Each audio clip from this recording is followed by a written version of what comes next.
Welcome to Pretty Lies and Alibis. Let's seek the truth and travel the long road to justice together.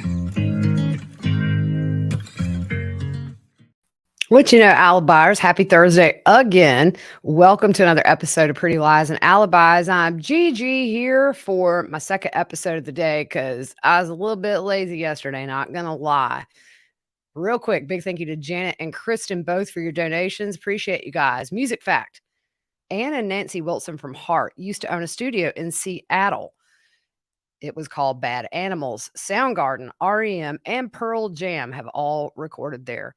I love Heart. And if you haven't seen the Kennedy Center honors for Led Zeppelin, Ann Wilson, holy moly, Ann and Nancy are on there.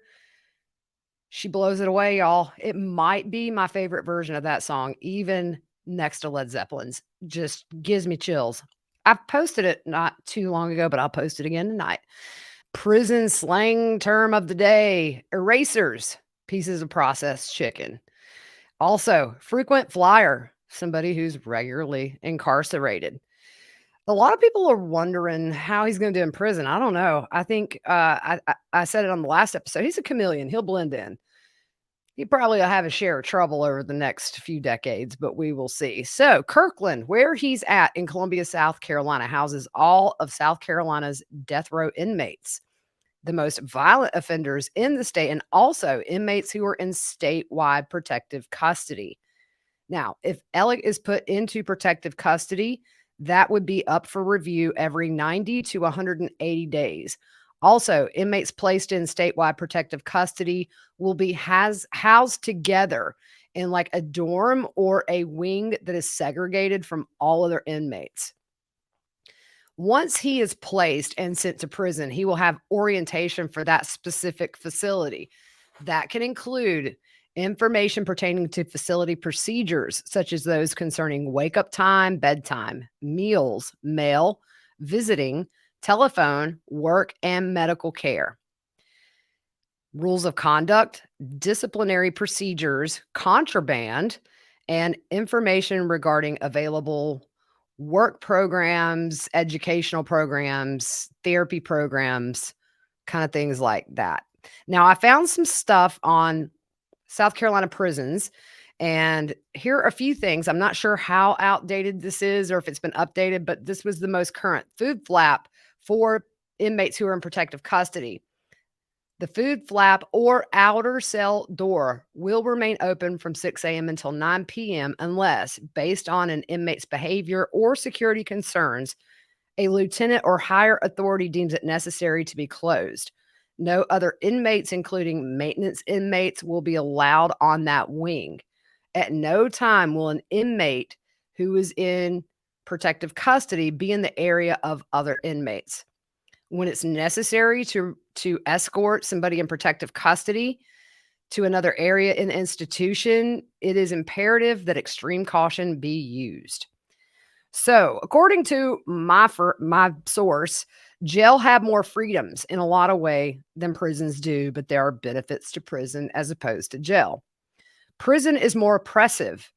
In jail, you do have a sense of hope because you're still closer to home, and there's a chance that you could be found not guilty. But prison is the opposite. Home felt worlds away. Let's go back to intake. At intake, chaplains are available for comfort as well as mental health professionals on hand to deal with anxiety, stress, and adjustment problems in preparation for being assigned to your forever home. If he is held for longer than 30 days at the intake, he may qualify for visits. The first 30 days, typically you don't get visitation. There's a lot going on. The visits after 30 days can happen twice a month. Wednesdays, 9 to 11, with immediate family only on your visitation list. It can take weeks to get your visitors approved, and you can only have up to 3 visitors at a time.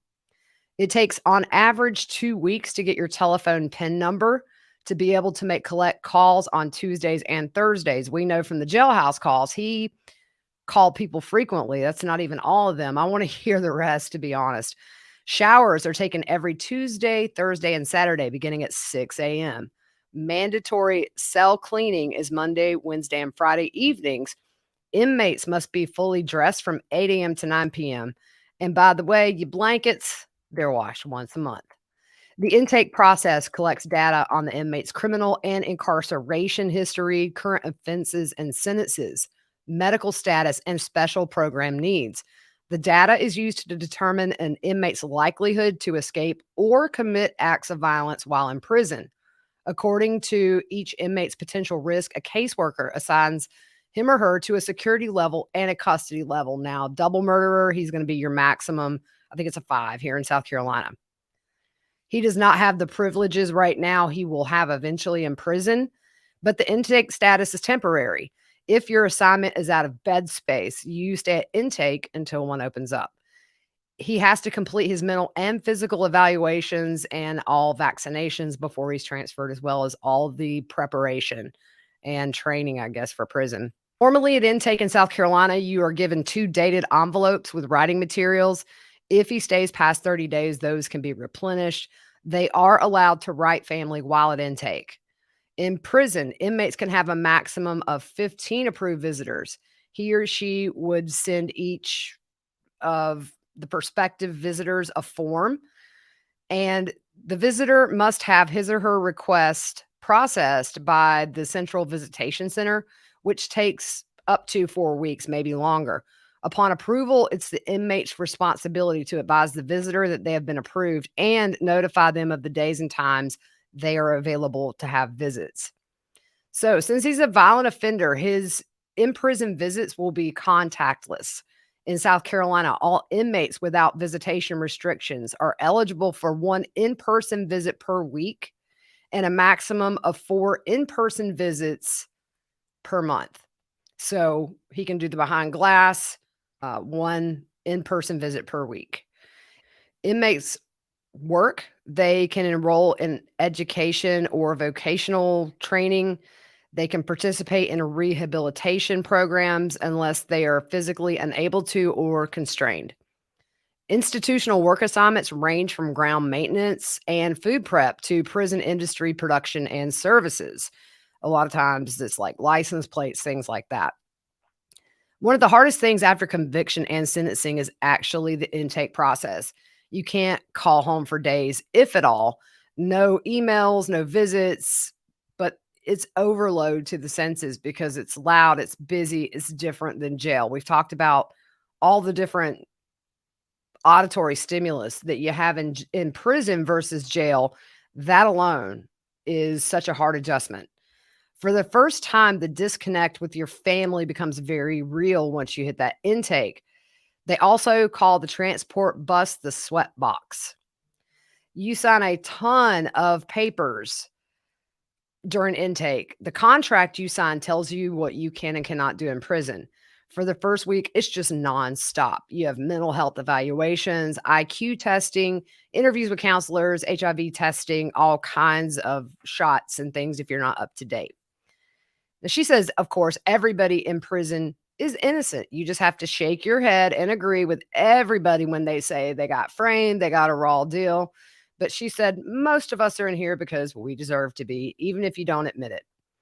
Most who are arrested for big crimes know that statistically you will be convicted. Lawyers, for the most part, usually are not optimistic. Once arrested, proving your innocence at trial is slim. After conviction and sentencing, you get numb. Everybody she's talked to has experienced this numbness and fear. You get to the point, really, that you just want to get it over with and go to prison. And she was told that prison is an evolution, but to her, it was a de-evolution. You have to strip down who you were before you came into prison because everything's different in there. It is its own little world. So some cellmate etiquette: never touch anything that doesn't belong to you. Courtesy flushing, essential. You have no option but to accept when your things are stolen by your cellmate who's been there a lot longer than you. Bunkies or cellies share their body odor as well as their drug-induced philosophy and knowledge of criminal activities. She can tell you now which chain stores are the best ones to shoplift at. I will not be sharing those because I don't encourage crimes, y'all. Prison is a society outside of society. There are criminals and convicts. Most prisoners are just convicts, but there is a portion of the population that are criminals. Criminals are those who hold on to their criminal behavior and have no intention of changing. Convicts are those of us who happen to be convicted of a crime. Criminals are the ones who challenge staff, rules, security, and the safety of the facility and your fellow inmates. The restrictions and confinement of prison are based on actions mainly of criminals. The skepticism of the parole board and public that a person can reform is based on the criminals and not the convicts. The convicts are drowning in the confinement and time dictated by the actions of others. It's especially hard when so many convicts are here for change and also not the primary offender who causes these restrictions.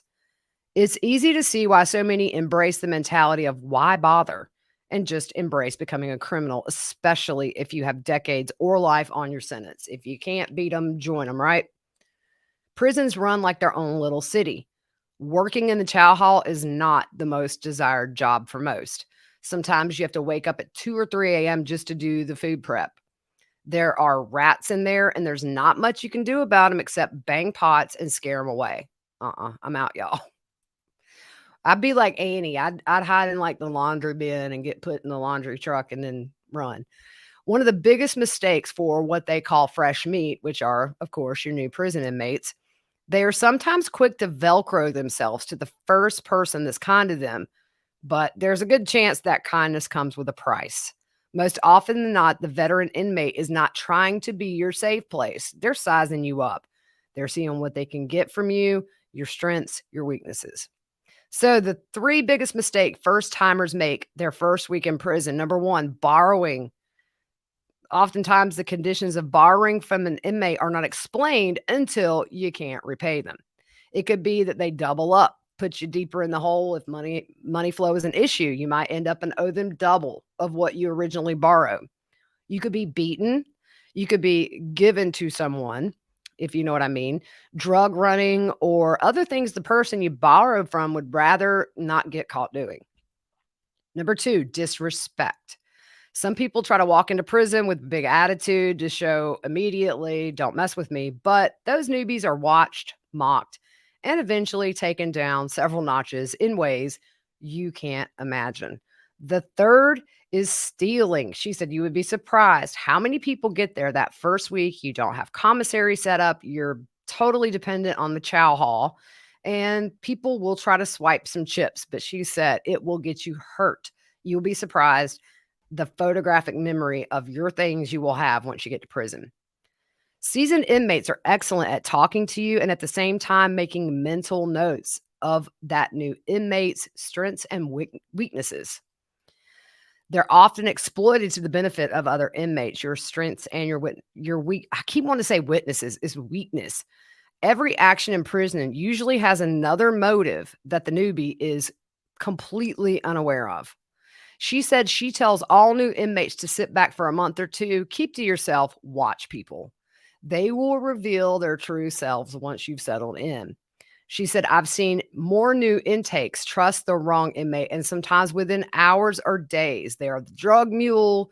They have to share commissary, do the inmate's laundry, get family to put money on other people's books, things like that. The number one cause of drama in prison is debt, which usually revolves around drugs or the canteen.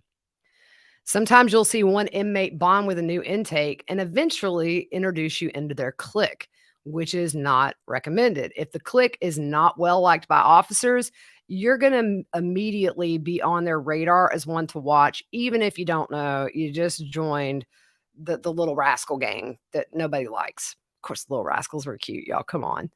Half of more inmates are frequent flyers or someone who is in and out. Maybe it's a parole violation, or you just get repeat offenders that can't keep their nose out of trouble. Debts in prison, not so much like the debts on the outside. You may owe the same debt over and over, and there's nothing you can do about it. When you are in prison, the toll is all encompassing. Each prisoner has to decide what strict restrictions they will resist and what they will brokenly accept. You constantly struggle with remaining an individual while also being a prisoner. You can go places that you're only permitted to go.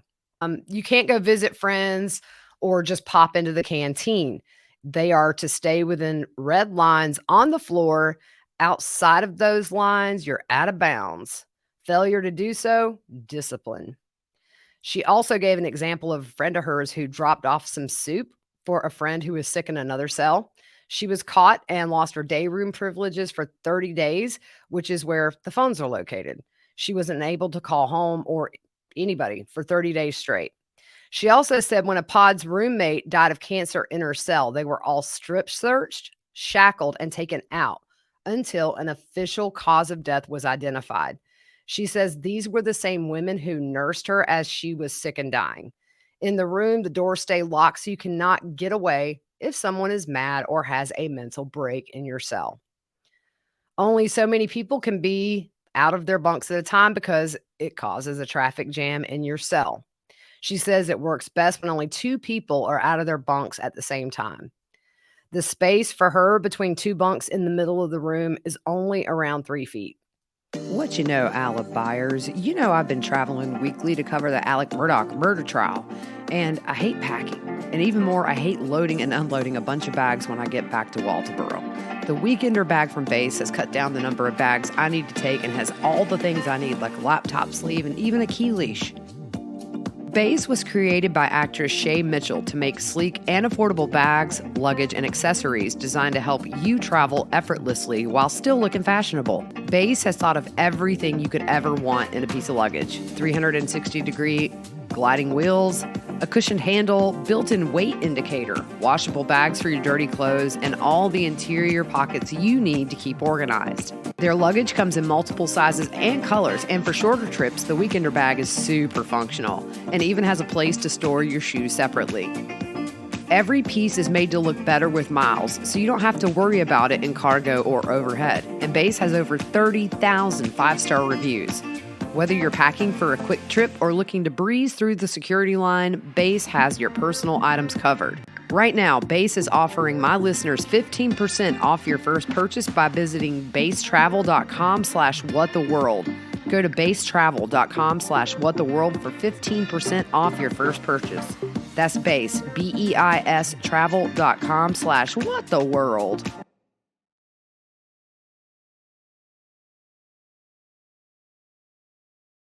Let me tell you all about our sponsor of the week, Prose. There's no one-size-fits-all solution when it comes to hair care, and that's because your hair and your hair goals are completely unique. My hair is dry and frizzy. I wanted to get rid of these problems. Thanks to my personalized Prose routine, I can honestly say I've never been in more love with my hair. First, Prose asked me for my hair goals, which was smoother hair with color protection. Their in-depth consultation also asks about you as a person. Prose asked me really unexpected things like my age, hair length, do I get split ends, and even my zip code, so that Prose can factor in the environment my hair lives in. Next, Prose analyzed all my answers and handpicked clean ingredients to help me reach my hair goals. I used the Scalp Remedy, Clarify and Cleanse Color Extending Shampoo, and the Smoothing Solution Volume Building Conditioner. I also used the Boar's hairbrush that makes my hair super smooth. My hair is completely different. The frizz is gone and is so much softer. All their ingredients are sustainably sourced, ethically gathered, and cruelty-free. They're also the first custom beauty brand to go carbon neutral. If you're not 100% positive Prose is the best care hair you've had, they will take the products back, no questions asked. She said, your world exists inside your walls. Lots of lifers end up cutting off family because it's too painful for both sides knowing you'll never be free. You have nothing in common anymore other than the memories you shared before you were incarcerated. You're out of touch with the little things going on in everybody's life. And you only hear about the big things oftentimes when it's a thing of the past. Once you settle into prison, the life you left behind seems like a dream. And the worst part is knowing you will never go back to that life ever again. if you're a lifer. The one thing that I had a listener say that made a lot of sense to me is you have to wonder, other than being convicted of double murder, is there a little part of Alec that's relieved that he doesn't have to chase all this money and put money here and take money there and all that? It's a good thought. Sometimes living a double life and putting yourself in a huge pickle just on the finances, murder aside, it has to be exhausting. And I thought that was a really good point. She said claustrophobia, it totally contributes to violence inside cells. Communicating with inmates and other blocks requires creativity, and notes are traded on the job, in classes, or in groups. They will use a dry toilet, so they'll cut the water off. They can use little toilet paper rolls, and sometimes you can talk to whoever is below you or that kind of thing. It's not like the can with the string, y'all. The most rare prisoners are white, middle class, non gang, and non drug backgrounds. They have the hardest time learning how to communicate and adjust to life in prison. The old guard in the prison has their own code, which is often ignored by new inmates. The old ways insisted that the elderly be respected and dictated what the respect looked like. When communicating with lifers who have been in prison for a long time, she said, I try to be sensitive as to what is not or never has been a part of their lives. She said, these longtime prisoners, they've never held a cell phone. They don't know technological terms. They've never had email. Some have never driven a car, never got their driver's license. To effectively communicate with them, she said, I need to be aware of their perceptions. Most lifers are known for being angry. Living year after year without hope can make you this way, even if you go in the nicest person. It's important not to talk about going home, getting out dates, or even too much about life outside of prison. To them, that world doesn't exist anymore. It's gone. And they don't appreciate being reminded it does exist. They have become a high context culture. They use relatively vague and ambiguous language when discussing life on the outside. They presume everyone is in prison mode and the conversation stays in prison mode. On the other hand, new arrivals irritate everybody by sharing too much information about too many topics and life on the outside. In prison, the competition for material goods, drugs, affection, and even a place in the med line can lead to conflict. There are those with such low self-esteem that they become too accommodating. They abandon their goals and self-identity just to avoid conflict. It takes self-awareness to avoid conflict in prison. And once you become accommodating, it is as if you are labeled as prey for every predatory inmate in the facility. In prison, there are classes to help prisoners learn when to separate from a situation or when to push for domination. Protect your right over the rights of others, essentially, and when to compromise. The healthiest choice is to confront conflict in a straightforward way and work out a solution if you can.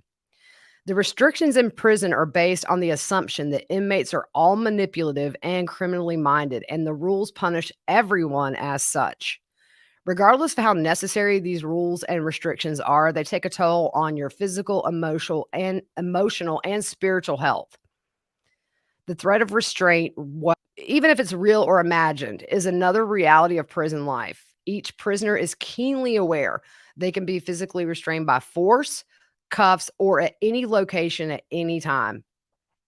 While physical restraint is technically meant for situations that threaten the safety of the facility, in reality, disciplinary action can be taken for any reason. Notions of property and ownership undergo dramatic transformations inside prisons.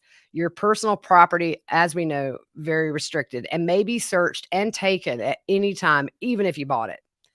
Creature comforts are limited to what you're able to purchase and what you're willing to risk losing.